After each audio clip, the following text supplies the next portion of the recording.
Assalamualaikum warahmatullahi wabarakatuh. Kami mahasiswa Universitas Singapura Bangsa Karawang, Fakultas Ekonomi dan Bisnis, akan menjelaskan analisis pada suatu perusahaan untuk memenuhi tugas marketing strategi dengan dosen pengampu Abdul Yusuf SNM. Berikut adalah hasil analisis yang kami buat pada PT Bank Sentral Asia Tbk.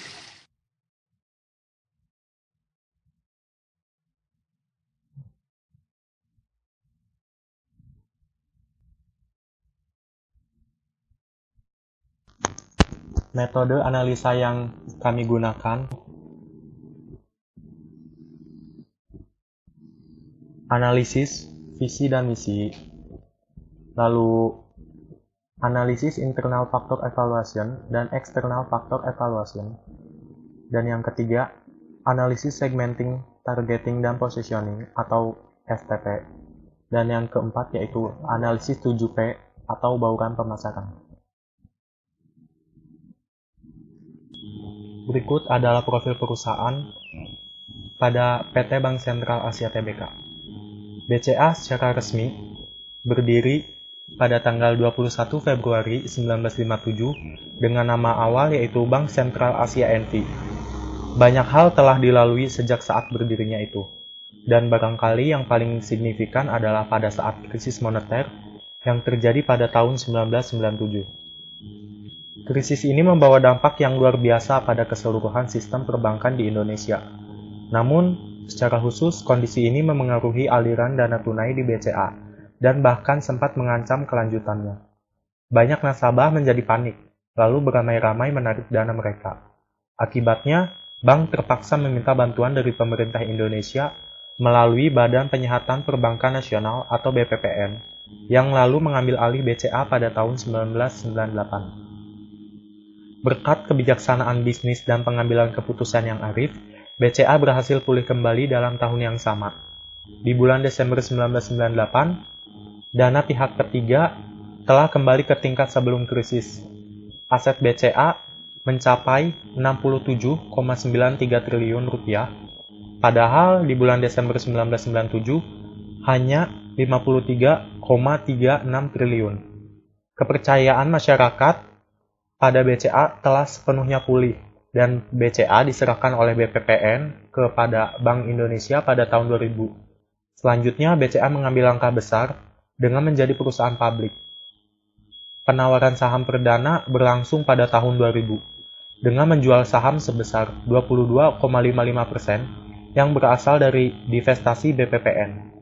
Setelah penawaran saham perdana itu, BPPN masih menguasai 70,3% dari seluruh saham BCA. Penawaran saham kedua dilaksanakan di bulan Juni dan Juli 2001, dengan BPPN mendivestasikan 10% lagi dari saham miliknya di BCA. Dalam tahun 2002, BPPN melepas 51% dari sahamnya di BCA melalui tender penempatan private yang strategis, Varindo Investment, yang berbasis di Mauritius, memenangkan tender tersebut. Saat ini BCA terus memperkokoh tradisi tata kelola perusahaan yang baik, kepatuhan pada regulasi, pengelolaan risiko secara baik, dan komitmen pada nasabahnya, baik sebagai bank transaksional maupun sebagai lembaga intermediasi finansial.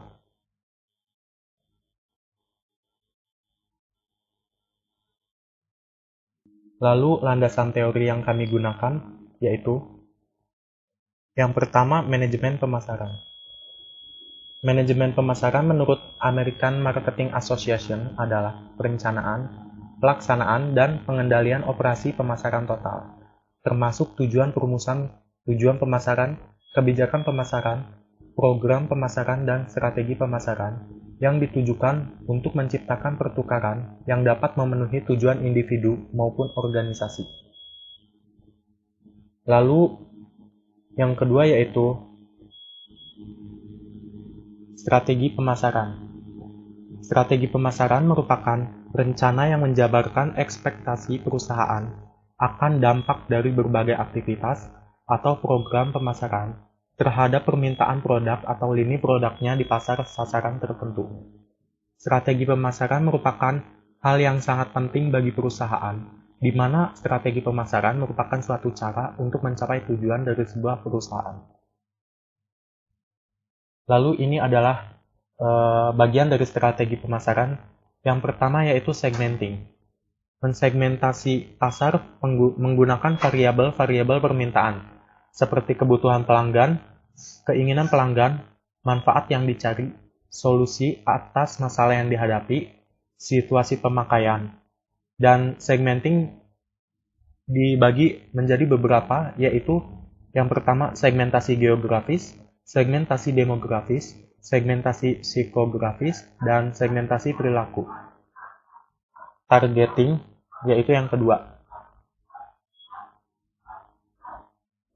Targeting yaitu mengevaluasi daya tarik masing-masing segmen menggunakan variabel-variabel yang bisa mengkuantifikasikan kemungkinan permintaan dari setiap segmen. Misalnya, tingkat pertumbuhan segmen yang bersangkutan, biayai melayani berbagai segmen, misalnya biaya distribusi, biaya memproduksi produk dan jasa yang diinginkan pelanggan, misalnya biaya produksi dan diferensiasi produk, dan kesesuaian antara kompetensi inti perusahaan dan peluang sasaran. Lalu positioning.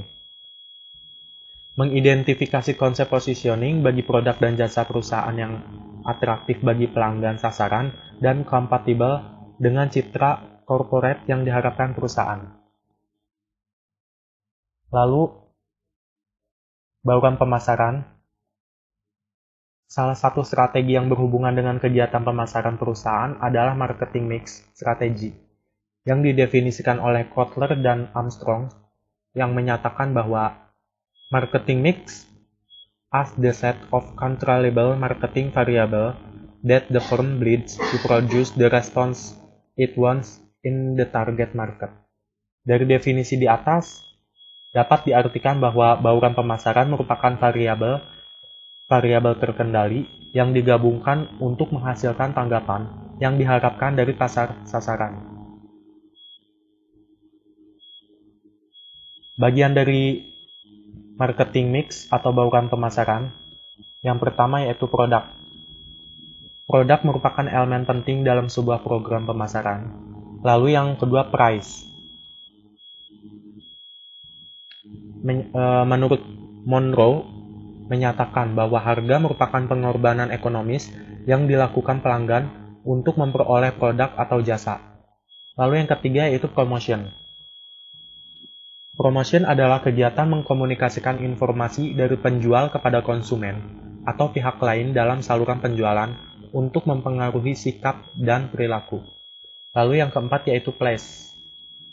Place menurut Kotler menyatakan bahwa saluran distribusi terdiri dari seperangkat lembaga yang melakukan segala kegiatan atau fungsi yang digunakan untuk menyalurkan produk dan status pemiliknya dari produsen ke konsumen. Lalu yang kelima yaitu people. People adalah karyawan penyedia jasa layanan maupun penjualan, atau orang yang terlibat secara langsung maupun tidak langsung dalam proses layanan itu sendiri. Misalnya, dalam jasa kecantikan diantaranya adalah para resepsionis, dokter, dan beauty therapist. Lalu yang keenam yaitu physical environment atau physical evidence, atau bisa disebut juga dengan lingkungan fisik, adalah keadaan atau kondisi yang di dalamnya juga termasuk suasana. Karakteristik lingkungan fisik merupakan segi paling nampak dalam kaitannya dengan situasi.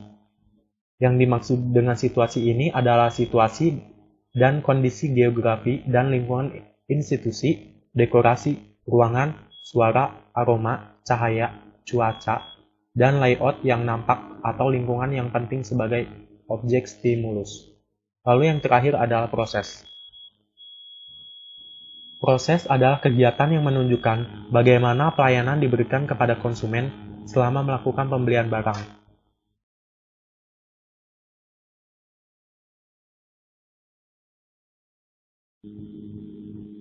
Landasan teori yang kedua yang kami ambil adalah manajemen strategi.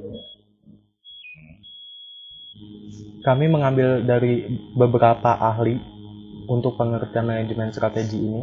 Yang pertama yaitu menurut Gregory, adalah suatu proses kombinasi antara tiga aktivitas, yaitu analisis strategi, perumusan strategi, dan implementasi strategi.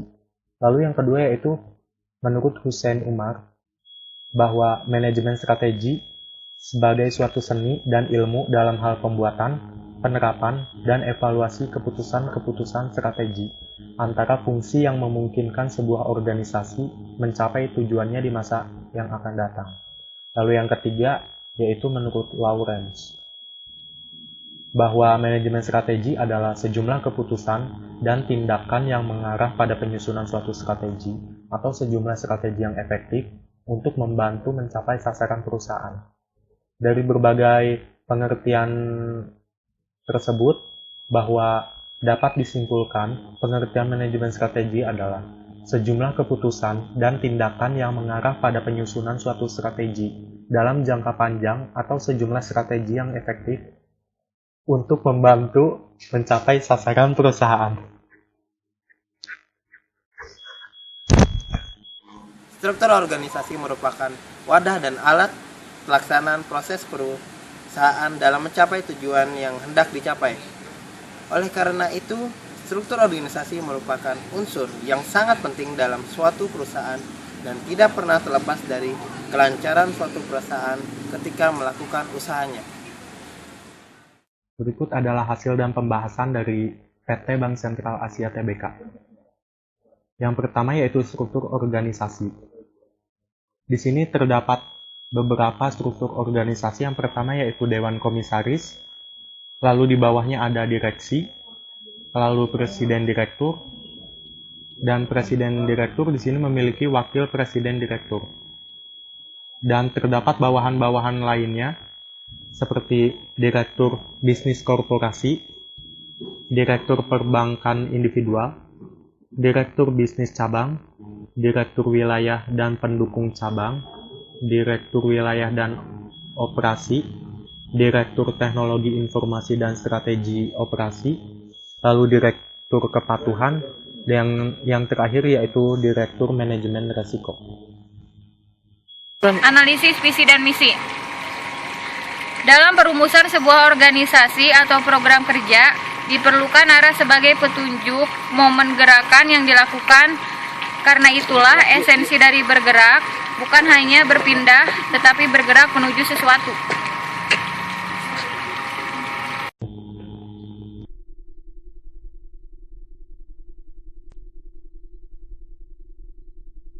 Berikut adalah hasil pembahasan dari analisis visi dan misi yang telah kami buat. Yang pertama yaitu visi BCA. Visi BCA yaitu bank pilihan masyarakat yang berperan sebagai pilar penting perekonomian Indonesia, bahwa Bank BCA terus mengembangkan pelayanan yang baik terhadap nasabahnya agar masyarakat Indonesia memilih Bank BCA sebagai bank pilihan utamanya, sehingga Bank BCA mampu memberikan peran penting bagi tingkat pertumbuhan perekonomian Indonesia. Lalu kami melakukan pengembangan visi pada Bank BCA, yaitu menjadi bank pilihan masyarakat yang mampu memenuhi kebutuhan nasabah serta berperan sebagai pilar penting perekonomian Indonesia. Selanjutnya, kami melakukan pada misi BCA. Yang pertama yaitu membangun institusi yang unggul di bidang penyelesaian pembayaran dan solusi keuangan bagi nasabah bisnis dan perseorangan. Lalu yang kedua yaitu memahami beragam kebutuhan nasabah dan memberikan layanan finansial yang tepat demi tercapainya kepuasan optimal bagi nasabah. Dan yang ketiga yaitu meningkatkan nilai franchise dan nilai stakeholders BCA, bahwa melalui misi pertamanya, BCA membangun institusi yang unggul untuk pembayaran segala bidang yang meliputi seluruh aktivitas pembayaran dalam bisnis perbankan. Dan yang kedua yaitu BCA memahami beragam kebutuhan nasabah secara utuh sesuai dengan kebutuhan nasabah. Dan yang terakhir, maksud dari meningkatkan nilai franchise dan nilai stakeholders memiliki arti luas, meliputi totalitas nilai perusahaan, baik tangible maupun intangible value. Sedangkan nilai bagi stakeholders berarti mencerminkan fleksibilitas BCA dalam mengakomodasi kepentingan berbagai pihak. Kami juga melakukan pengembangan misi pada BCA, yaitu yang pertama, membangun institusi yang unggul di bidang penyelesaian pembayaran dan solusi keuangan bagi nasabah bisnis dan perseorangan.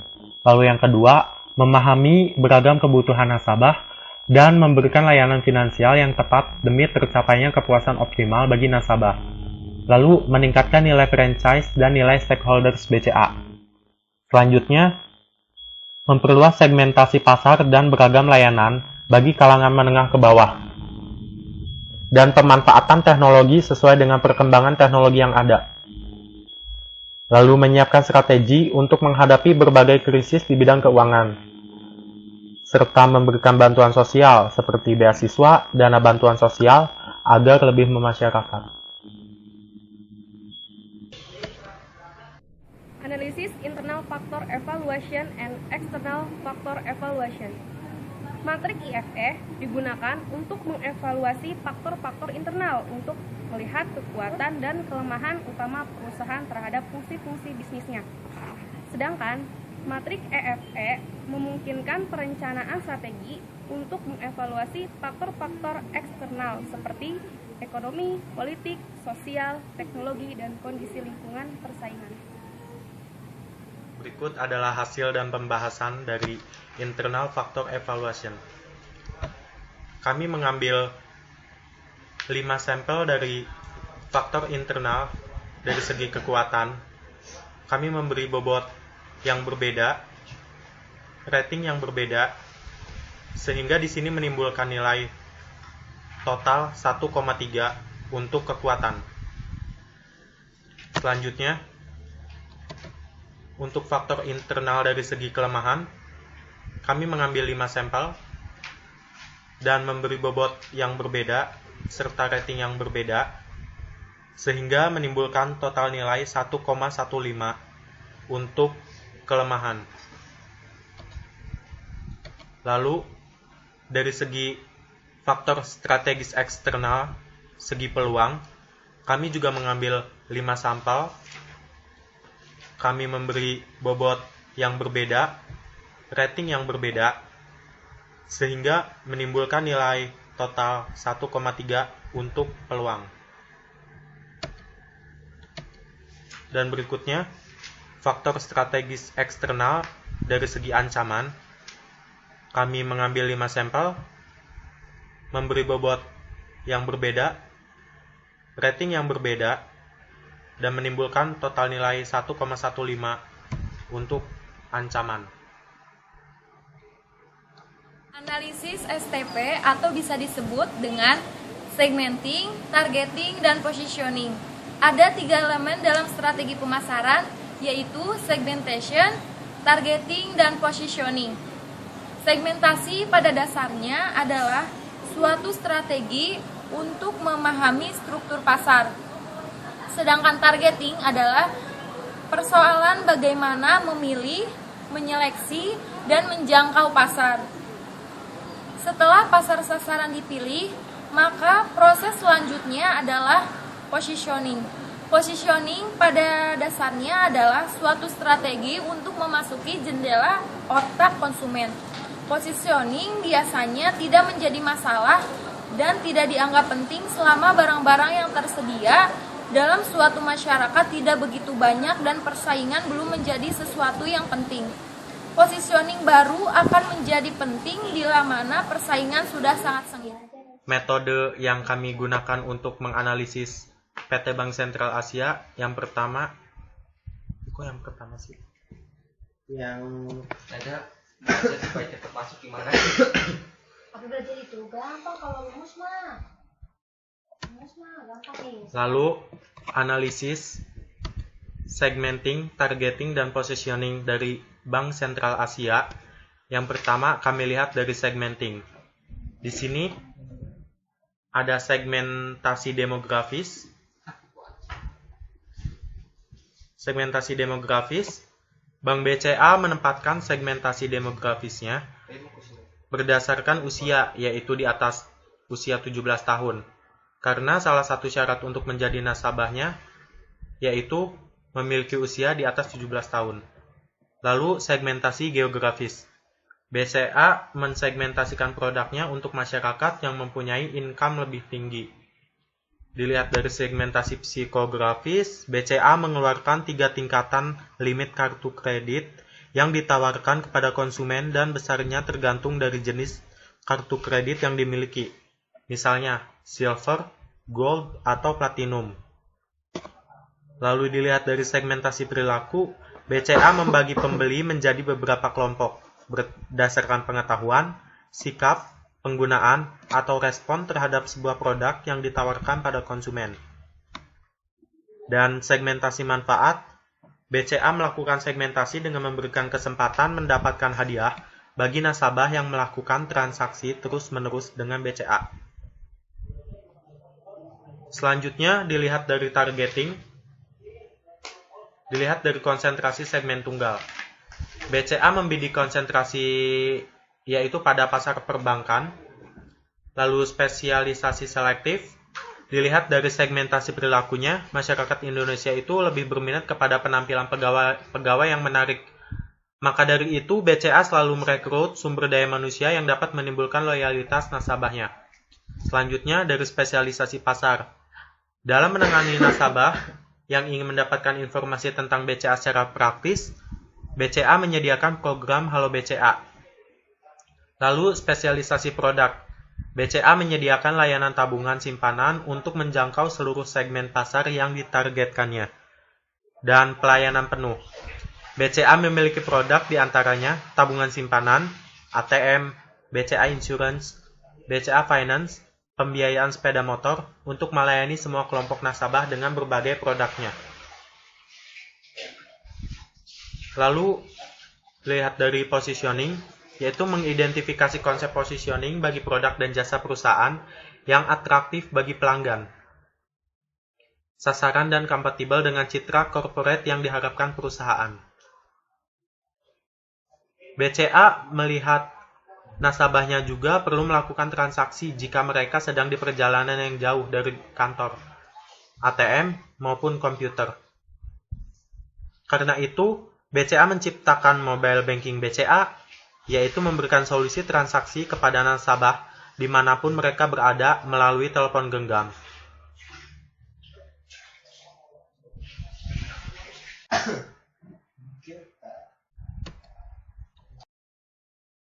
Tujuan dari analisis 7P adalah untuk mengetahui apakah ada pengaruh variabel bauran, pemasaran barang atau jasa produk, harga, lokasi, promosi, penyedia jasa, proses, produk atau jasa, dan bentuk fisik terhadap loyalitas anggota dalam memproduksi barang atau jasa dalam suatu perusahaan. Berikut adalah hasil dan pembahasan dari analisis bauran 7P pada PT Bank Sentral Asia. Dilihat dari produknya, BCA memanfaatkan produk tabungan yang mereka keluarkan untuk menarik minat masyarakat menjadi nasabah mereka. Dengan sangat mengerti dan memahami kebutuhan beragam masyarakat, maka BCA memiliki produk tabungan yang bermanfaat bagi para nasabahnya. Ini adalah contoh dari produk BCA. Yang pertama adalah tabungan tahapan BCA, lalu KPR BCA, lalu BCA Syariah atau tabungan yang bergerak pada bidang syariah,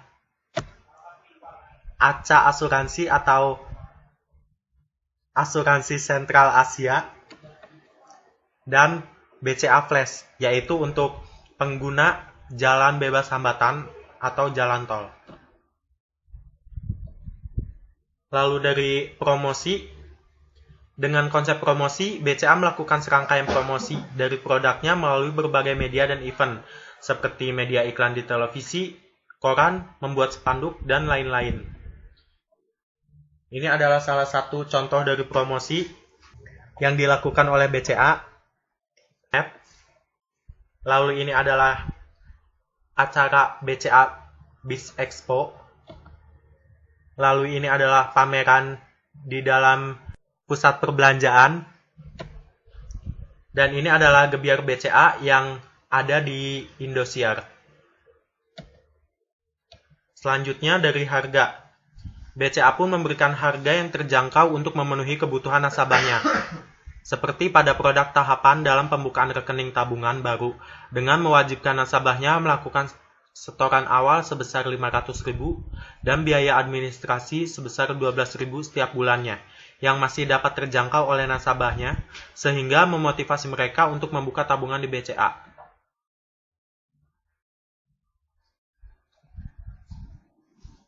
Lalu dari lokasi, BCA pun akan menjadi andalan di suatu lokasi strategis ini dan dapat dipastikan tidak akan sepi dari nasabahnya yang melakukan transaksinya.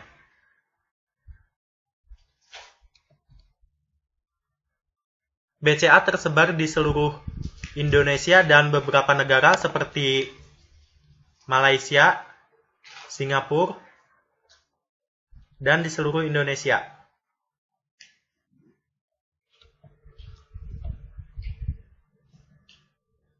Lalu dari orang atau people. Faktor penting lainnya dalam people adalah attitude dan motivasi dari karyawan dalam industri jasa.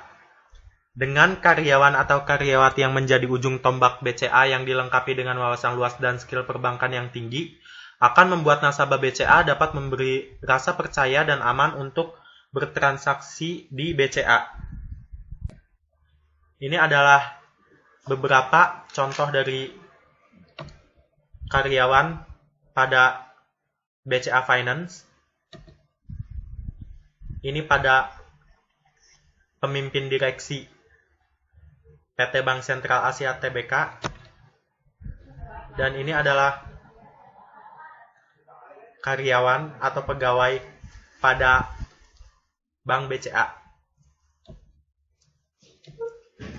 Dilihat dari proses, cara ini diimplementasikan BCA dengan membuka dan menutup kantornya di cabang sesuai waktu yang telah ditentukan BCA. Lalu karyawannya juga diberikan skill dapat mengikuti prosedur dan sistem yang merupakan standarnya seperti memberikan pelayanan servis disertai dengan senyum dan menyambut para nasabahnya. Ini adalah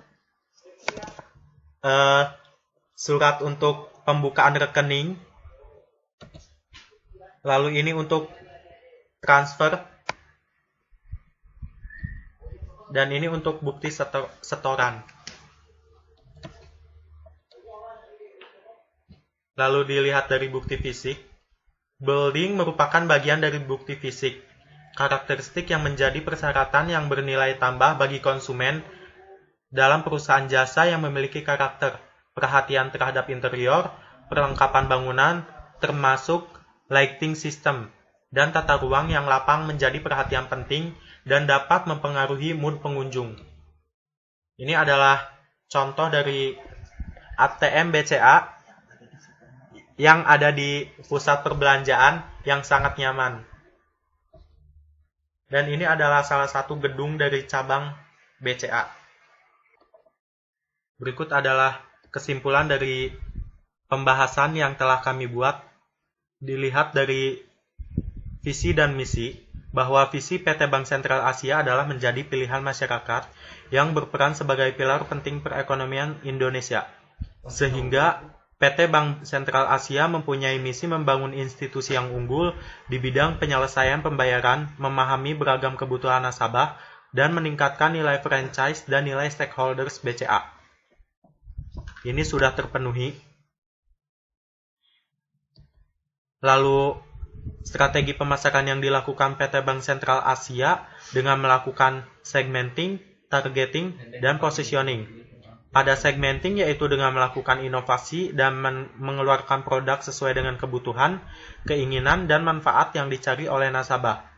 Pada targeting, Sentral Asia mengkuantifikasikan kemungkinan permintaan dari setiap segmen, sedangkan untuk positioning, Bank Sentral Asia menjadikan perusahaan yang atraktif dalam produk dan jasanya dengan memberikan di benak konsumen rasa keamanan, kemudahan, dan kenyamanan dalam setiap produk.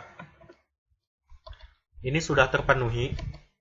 Lalu, pemasaran yang dilakukan PT Bank Sentral Asia dengan melakukan analisis 7P, yaitu dengan memberikan barang dan jasa sesuai dengan kebutuhan, keinginan, dan manfaat yang ingin dicari oleh konsumen, agar terbentuk loyalitas nasabah pada barang dan jasa yang diberikan oleh PT Bank Sentral Asia Tbk. Ini sudah terpenuhi.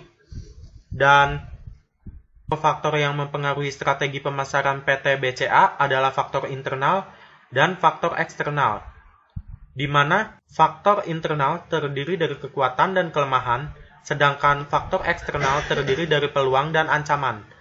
Hasil data yang telah dianalisis dalam bentuk diagram analisis IFE dan EFE menunjukkan bahwa nilai kekuatan 1,3 dan kelemahan 1,15, sehingga total skor untuk faktor internal 2,45, sedangkan peluang mempunyai nilai 1,3 dan kelemahan mempunyai nilai 1,15, sehingga skor untuk faktor eksternal 2,45 dan berada di kuadran stability strategi. Dan ini merupakan stabil nilai perbandingan antara kekuatan dan peluang sebesar 2,45 berbanding dengan 2,45, yang artinya kekuatan strategi pemasaran di PT Bank Sentral Asia Tbk sebesar 1,3 diikuti oleh terciptanya peluang sebesar 1,3. Perusahaan harus melaksanakan strategi stabilitas. Ini sudah terpenuhi. Lalu, saran yang kami akan berikan kepada PT Bank Sentral Asia Tbk yaitu, dari hasil yang diperoleh dari analisis IFE dan EFE menunjukkan bahwa PT Bank Sentral Asia Tbk berada pada kuadran strategi stability, di mana perusahaan harus menekankan tidak menambah produk pasar dan fungsi pasar. Akan tetapi perusahaan harus lebih meningkatkan promosi produknya, serta menekankan efisiensi dan meningkatkan kinerja karyawan. Lalu saran selanjutnya yaitu PT Bank Sentral Asia Tbk sebagai salah satu lembaga perbankan swasta seharusnya bisa menjaga kualitas pelayanan bagi para nasabahnya.